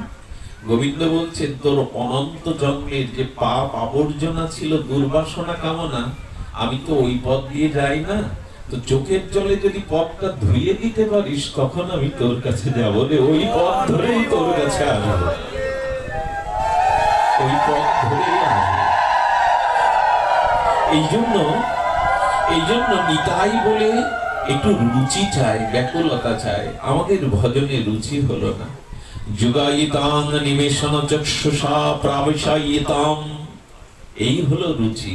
গোপীগণ বললেন, কৃষ্ণ প্রাণনাথ, এ সুন্দর, এ মনোহর, তোমাকে দেখবার জন্য বিধাতা কেবল দুটো চোখ দিয়েছে। বিধাতার কোনো বিবেচনা নাই, বিধাতা রুচি নাই। তোমার মতো এই অরিন্দম সুন্দরকে দেখতে দুটো চোখ কেন দিল? কোটি আঁখি দিল না বিধি, দিল মাত্র 2। তার মধ্যে নিমেষ দিল। পৃথিবীতে গোপীরা ছাড়া এই কথা কেউ বলেছে? বলে, দুটো চোখ দিলে প্রভু, তার মধ্যে নিমেষ কেন দিলে? নিমেষ কেন দিলে? নিমেষ পড়লে এখানে কি বলেছেন? বলেছেন, যুগায়িতাং নিমেষণ চক্ষুষা প্রবিশ্যায়তে তম, প্রবিশ্যায় তম। তার মানে চোখের পলক পড়লেই গোপী বলছেন, মনে হয় তোমাকে এক যুগ হারিয়ে ফেলেছে। এটা কি ভাষা দিয়ে বোঝানো যায়? শব্দ দিয়ে বোঝানো যায়? চোখের পলক পড়লেই মনে হচ্ছে তোমাকে এক যুগ হারিয়ে ফেলেছে। রাধারানী একদিন ললিতাকে বিরহ দশায় কি বলছে জানেন? কথাটি বড় মার্মিক কথা।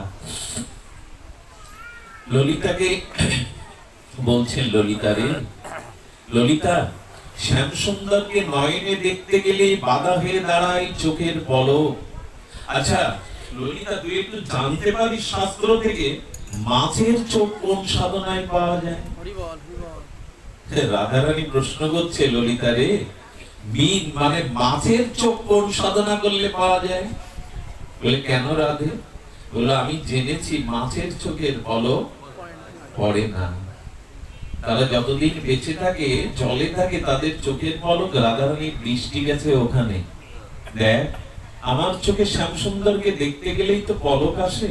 বল না কোন সাধনা করলে শাস্ত্র থেকে পড়ে জানা না আমি সেই তপস্যা করব। আচ্ছা রাধে, তুই যদি সাধনার দ্বারা মাছের চোখ পাস, চোখ নিয়ে কি করবি? গোবিন্দ কি তোর সামনে সবসময় দাঁড়িয়ে থাকবে? গোবিন্দ তো তার লীলা আছে, তার কার্য আছে, সবসময় তোর সামনে দাঁড়িয়ে থাকবে না। রাধারানী বললেন পাগলি, আমি মাছের চোখ তপস্যা করে পাবো আর পাখির কাছ থেকে বলবো পাখি এই চোখে দুটো ডানা দিয়ে দাও, যেখানে যেখানে আমার প্রাণনাথ আমি উড়ে গিয়ে নয়ন ভরে থাকে। এটাকেই রুচি বলে, এটাকেই ব্যাকুলতা বলে। কবে হবে বলো তোমার? এইটার জন্যই সাধু সঙ্গ। যার এই ছোঁয়াচে রোগ হয়েছে না, তার সেবা করতে হবে, তার কৃপা দৃষ্টি নিতে হবে, তবে আপনার মধ্যে এই বিরহ জাগবে। বিরহ ছাড়া ভজন হয় না, বিরহ চাই, ব্যথা চাই। পরম পুরুষ রামকৃষ্ণদেব বলেছিলেন, পরমাংশ মানুষ সংসারের জন্য ঘটি বাটির জন্য কত কাঁদে, কৃষ্ণ বলে তো কাঁদে কই মানুষ? সে মানুষ কই যারা ভগবানের জন্য চোখের জল ফেলে? শুধু ভক্তগণ, এই জন্য নিবেদন করব যে আসুন আমাদের জীবনের একটু চেষ্টা থাকুক ভগবানকে অনুসন্ধান অর্থাৎ খোঁজ করার সাথে সাথে যেন একটু রুচি থাকে আমার মধ্যে। এই রুচি, এই ব্যাকুলতা, এই উৎকণ্ঠায় আমাদের জীবনে ভজন এনে দেবে।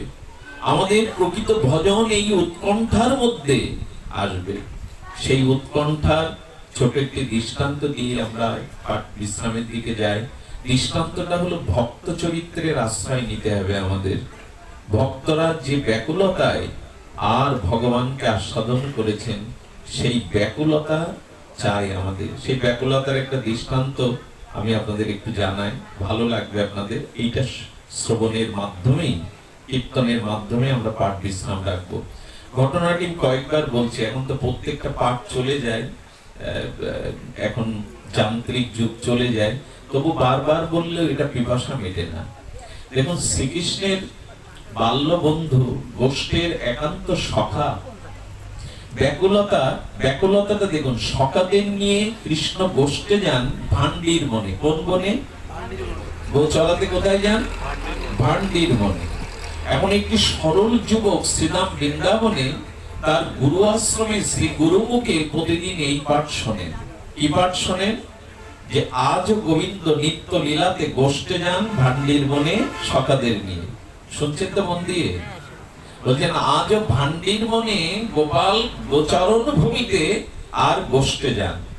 তো প্রতিদিন যখন এই কথা গুরুমুখে উনি শোনেন, গোষ্ঠ লীলা শোনেন, তখন এই সহজ সরল সংসার ছেড়ে আসা যুবকটি চিন্তা করেন, গুরুদেব তো সর্বদা সত্য কথাই বলেন, তবে ভান্ডির মনে আমিও তো আশ্রমের গরু চড়াতে যাই, কই ওখানে তো দেখি না কৃষ্ণকে, ওখানে তো কৃষ্ণকে দেখি না। কিন্তু গুরুদেব পাঠের মধ্যে বলে দেন, যদি গোবিন্দ সেবা, গোবিন্দের জন্য চোখে জল, ব্যাকুলতা থাকে, তাহলে আজও নিত্য লীলা বৃন্দাবনে দেখতে পাওয়া যাবে। যখন বলেছে ব্যাকুলতার কথা, বলো ও আমিও তো ভান্ডির মনে প্রতিদিন যাই, কিন্তু কৃষ্ণকে সকালের সাথে দেখি না তো।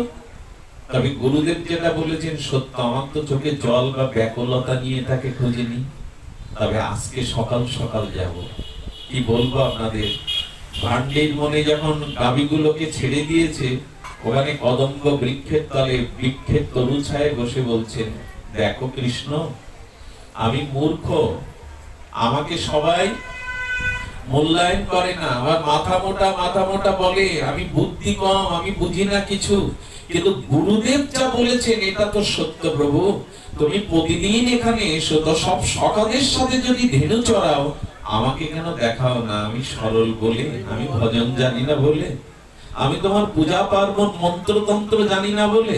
তবে শোনো, আজ বসলাম, আমি আশ্রম থেকে যে খাবার এনেছি, আমি উপোস করে না খেয়ে থাকবো যদি তুমি দেখা না দাও। ভগবানকে পেতে গেলে একটু অনুরোধ করব, সরল হতে হবে। কঠিনের কাছে ভগবান, চালাকির কাছে ভগবান কখনো ধরা দেন না। এই জায়গাটা আমরা হারিয়ে ফেলেছি, জানেন। আমরা সরল হতে আজ পাচ্ছি না। এই জন্য মহাজন বলেছে, গাও গাও সবে গৌরাঙ্গের গুণ সরল করিয়া মন। একটু সরলতা এনে ভজন করুন, একটু সরলতা আনুন। দেখবেন একটা ছোট শিশু যখন কাঁদে, তার পাশের বাড়ির শত্রুরারও হৃদয় ব্যাকুল হয়। শিশুটা কাঁদছে কেন? বড়রা কাঁদলে কি ব্যাকুল হয় গো? তার একটাই কারণ, শিশুর কান্নার মধ্যে সরলতা আছে, বড়দের কান্নার মধ্যে সরলতা। শত্রুর কান্না দেখলে তো মানুষ আসে, কিন্তু শত্রুর বাড়িতেও যদি মধ্যরাত্রে কোনো শিশু কাঁদে, সকলের হৃদয় বড় ব্যথিত হয়। কি হলো শিশুটা? একই তো ব্যক্তি, বড় হয়ে কান্নাটা মানুষের হৃদয় স্পর্শ করে না কেন? কারণ সরলতাটাই সে হারিয়ে ফেলেছে। তো সরল ভাবে বললেন, খাবো না আজ, তুমি এখানে আসো প্রতিদিন, গুরুদেব বলেছেন, আর আমাকে দেখা দাও না, আমি না খেয়েই থাকবো, জলও খাবো না। বিকাল গড়িয়ে গেলে দেখলেন গোবিন্দ জলও পাচ্ছে না। আহারে, ভগবান ও সরলতাকে দেখে মুগ্ধ হয়ে আর সাক্ষাৎ প্রকট লীলাতে এসে তখন বলছেন, তুমি এত অবুঝ কেন? আরে খেয়ে নাও। যখন গোবিন্দকে দেখেছে বললেন, আহা, কি দেখছো আমার দিকে তাকিয়ে? আপাদ মস্তক কি দেখছো? গুরুদেব যে তোমার রূপের বর্ণনা প্রতিদিন পাঠে করে, তার থেকেও যে তুমি বেশি সুন্দর। প্রভু যে বর্ণনা তোমার করে, তুমি তো তার থেকে বেশি সুন্দর। আরে আরে গোপাল, তোমার দিকে তাকালে কারো চোখ যে অন্যদিকে যায় না, আজ আমি বুঝলাম। একটু দাঁড়াও না সামনে। আহা, তোমাকে দেখে আমার এমন হচ্ছে কেন? গুরুদেব শাস্ত্রে যা বলেছে, তুমি তার থেকে কত সুন্দর। বলে, সুন্দর দেবে পরে, তাও তো তুমি কি এনেছো আমাকে, তাও তো খেতে দাও। নিজে না খেলে তো খাবে না, সারাদিন হবে। আমি গল্প শোনাতে বসিনি এখানে, আজও ঘটে। ঘটনাটা বেশি দিন আগের না, খুব বেশি দিন আগের না। সেই কাপড় থেকে খুলে গোবিন্দকে দিচ্ছে, গোবিন্দ আবার ফিরে ফিরে তাকেও দিচ্ছে। দেখো, আজ থেকে তুমি আমার বন্ধু, সখা হয়ে গেলে, তুমি আমার নতুন সখা। হ্যাঁ, আজ থেকে কিন্তু সখা হয়ে গেলে। তো খেয়ে দিয়ে বলছেন, দেখো আমার যাওয়ার সময় হয়েছে, তুমি যাও, কালকে আবার দেখা হবে। গুরুদেবের আশ্রমে গিয়ে আসবার সময় বলছেন, গুরুদেব আর দুটো রুটি বেশি দিন, আর দুটো রুটি বেশি দিন। আমার এক বন্ধু আছে, আপনি যার কথা বলেন তার জন্য একটু সবজি আর রুটি বেশি দিন। সে কাল আমার কাছে খেয়েছে। গুরুদেব মহারাজ মনে মনে এসে বললেন, ও তো পাগল, সরল, ওর মতো কেউ বোকা বানিয়েছে, বোকা বানিয়ে ওর ভাগ নিয়েছে। গুরুদেব বললেন, তা নিয়ে যা, দুটো বেশি নিয়ে যা। যখন গেছে না, তখন গোবিন্দকে ওইভাবে ডাকছে। আর বৈকালিক সময় গোষ্ঠ থেকে ফিরার আগে গোবিন্দ আবার উদয় হয়েছে, বলছে, তো গুরুদেব এভাবে 2-3 দিন দেওয়ার পরে একদিন দেখছে ওর চোখ আর আগের চোখ নাই, ওর ভাব আর আগের ভাব নাই। গুরুদেব বললেন, তবে কিছু ঘটলো না তো? ঘটনা কিছু ঘটে গেল না তো? মহাত্মা তো, শাস্ত্রজ্ঞ তো, ওর চোখের ভাষা থেকে বলছি, কিছু ঘটে গেল না তো? তখন বলছে, দেখ, আমি তোকে রুটি সবজি দিতে পারি, বনেও পাঠাতে পারি গাভীগুলোকে নিয়ে, তুই যাকে খাওয়াস তাকে আমাকে একটু দেখাতে হবে। গুরুদেব মনে মনে বললেন, ছেলেটা তো সরল, কিছু ঘটে যেতে পারে। যদি কিছু ঘটে যায়, বলে, দেখ, আমি তোকে রুটি দিতে পারি, আশ্রমে রাখতে পারি, গোচারণে যেতে দিতে পারি, যাকে খাওয়াস তাকে যদি আশ্রমে একবারে নিয়ে আমাকে দেখাবি। এ আর এমন কি? আমি বললেই বন্ধু আসবে। রুটি নিয়ে গেল। 2-3 দিন বাদে গোবিন্দ রুটিতে মজা পেয়ে গেছে। ভক্তিতেই তো গোবিন্দের কানাল। ভগবানকে যদি বলি, প্রভু প্রেম দাও আমার, গোবিন্দ বললেন, তুমি কি পড়নি, ভিখারির কাছে ভিক্ষা পাওয়া যায় না? আমি তো প্রেমের কাঙাল, আমি প্রেম দেবো কোথায়? আমি তো চিরকাল প্রেমের কাঙাল। প্রেমের মহাজন হলো আমার ভক্ত, ভক্তের কাছে যাও। প্রেমের মহাজন আমি না, ভক্তই আমার প্রেমের মহাজন। ভক্তের কাছে প্রেম পেয়েছেন উনি। এসে বলছে, তাড়াতাড়ি রুটি দাও, ক্ষুধা লেগেছে, তাড়াতাড়ি রুটি দাও, ক্ষুধা লেগেছে। বলে, রুটি আজ তোমাকে দেব না। বলে, কেন দেব না? একটা শর্ত আছে। সত্যটা হলো এই রুটি আমি তোমাকে দিতে পারি হাতে তুলে, কিন্তু যার কারণে এই রুটি পাচ্ছ তুমি, তাকে তোমাকে একবার দেখা দিতে হবে। রাধে রাধে। গোবিন্দ বললেন, খুব সোজা পেয়েছো না?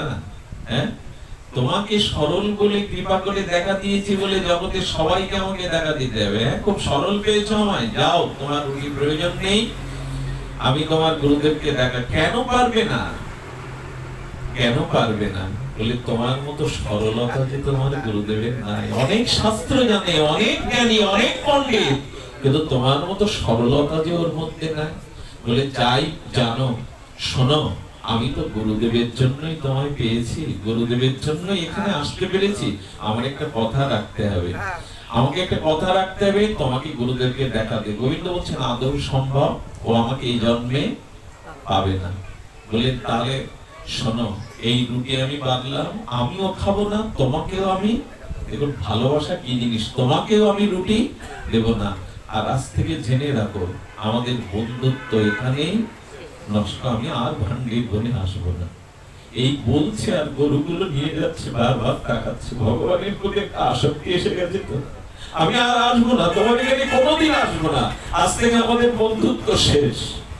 গোবিন্দ দূরে দাঁড়িয়ে চোখে জল পড়ছে। সবকিছু মেনে নিতে পারেন, কিন্তু ভক্তকে দূরে সরিয়ে দিতে গোবিন্দ কখনো পারেন না। ভক্তকে উনি সরাতে পারেন না। বলেন, শোনো, তুমি শোনো, যেও না, যেও না, তুমি দাও না, কি এনেছো ওটা দাও, দাও, আমি তোমার কথা রাখবো, দাও। তোমার সাথে আমার বন্ধুত্ব নষ্ট হবে। ভগবানের কত প্রীতি ভক্তের প্রতি, কি সুপ্রীতি আছে ওর। শুধু সরল ভালোবাসাটা ভগবানকে দিয়েছে, ভগবান এই বন্ধুত্ব ছিন্ন করতে চাইলেন না। বললেন, দাও, রুটি দাও। খাওয়ার পরে বললেন, চলো, আমি তোমার গুরুদেবকে কৃপা করবই। আশ্রমে যাওয়ার পরে সম্মুখে শ্যামসুন্দর দাঁড়ানো, কিন্তু আমার মতো আপনার মতোই দশা, সামনে থাকতেও কি দেখা যায় গো? প্রেম না থাকলে হৃদয়ে ভগবানকে ধরা যায়, দেখা যায়? বললেন, বললেন, ওরে ওরে, আমি গন্ধ পাচ্ছি গোবিন্দের অঙ্গ গন্ধ, চরণের গন্ধ, কিন্তু তাকে দেখতে পাচ্ছি না রে, তাকে দেখতে পাচ্ছি না। ওই চিরকাল যা হয়, যখনই শিষ্যকে স্পর্শ করলেন, ওই সরলকে, তখনই প্রকট শ্রীমূর্তিতে গোবিন্দ দর্শন দিলেন। গোবিন্দকে দর্শনের পরে কি করেছে জানেন? গোবিন্দকে দর্শনের পরে কি করেছে জানেন? গুরুদেব গোবিন্দের চরণে পড়েননি, নিজের শিষ্যর চরণেই পড়ে গেছে। ওরে ওরে, আজ থেকে তুই আমার শিষ্য না, তুই আমার আজ থেকে গুরু রে। যে আগে পায় সেই তো গুরু, সেই তো পিতা, যে গোবিন্দকে আগে পায়। ওর চরণে পড়ে বললেন, ধন্য আমি, ধন্য আমি, আজ থেকে তুই গুরু, আজ থেকে তুই পিতা, যে আগে কৃষ্ণ পায়। পরিশেষে এইটুকু বলবো, আসুন একটু সরল হৃদয় নিয়ে, একটু প্রেমস্ত্র নিয়ে, একটু ব্যাকুলতা নিয়ে যেটুকু ভজন করেন, ভজনের সাথে একটু ব্যাকুলতা, একটা রুচি মিশিয়ে ভজন করুন। ভগবান দূরের বস্তু নয়, ভগবান আপনার নিকটেই আছে, কাছেই আছে, শুধুমাত্র তাকে খোঁজার সাথে সাথে একটু ব্যাকুলতা দরকার, একটু উৎকণ্ঠা দরকার। আজ এইটুকুই থাক। যারা অনুষ্ঠানের আয়োজন করেছে